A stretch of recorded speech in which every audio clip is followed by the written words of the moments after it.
ഫെബ്രുവരി 14 പ്രണയദിന ആശംസകൾ. ആഹാ. അതോടൊപ്പം തന്നെ വളരെ ഒരു പ്രധാനപ്പെട്ട വാർത്ത, പ്രധാനമന്ത്രിയുടെ ഓഫീസ് സേവാ തീർത്തിലേക്ക് മാറി. പ്രധാനമന്ത്രിയുടെ ഓഫീസ് ഇനി മുതൽ സേവാ തീർത്തിലാണ്. അത് നമ്മുടെ റൈസീന ഹിൽസ് കേട്ടിട്ടുണ്ടാവും അല്ലെ.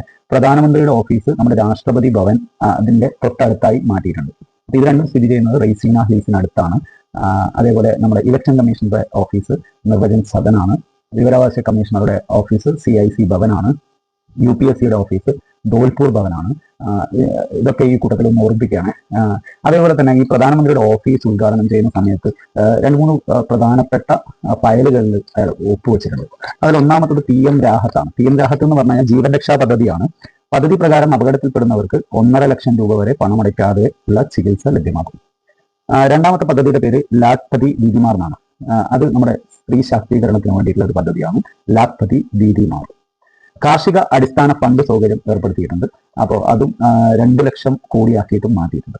മൂന്നാമത്തെ സ്റ്റാർട്ടപ്പ് ഇന്ത്യക്ക് ഒരുപാട് പുതിയ പ്രോഗ്രാംസ് പ്രഖ്യാപിച്ചിട്ടുണ്ട്. പ്രധാനമന്ത്രിയുടെ ഓഫീസ് ഇനി മുതൽ സ്ഥിതി ചെയ്യുക സേവാ തീർത്തിലാണ് എന്ന കാര്യങ്ങൾ ഓർമ്മിക്കുക.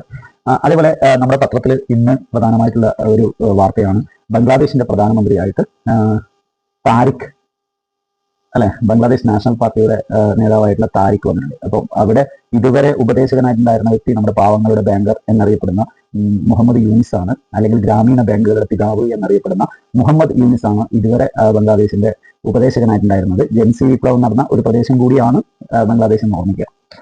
മക്കളെ, നമുക്കറിയാൻ പറ്റുന്ന പോലെ അവയവദാനത്തിൽ ഒരു പുതിയ ചരിത്രം പറഞ്ഞിരിക്കുകയാണ്. സംസ്ഥാനത്തെ ഏറ്റവും പ്രായം കുറഞ്ഞ അവയവദാതാവായിട്ട് നമ്മുടെ അലിൻ ഷെരീന്റെ വൃക്കകളും കരളും ഹൃദയവാൽവും 4 കുട്ടികൾക്ക് ദാനം ചെയ്ത ഒരു വാർത്ത നമ്മൾ അറിഞ്ഞിട്ടുണ്ട്.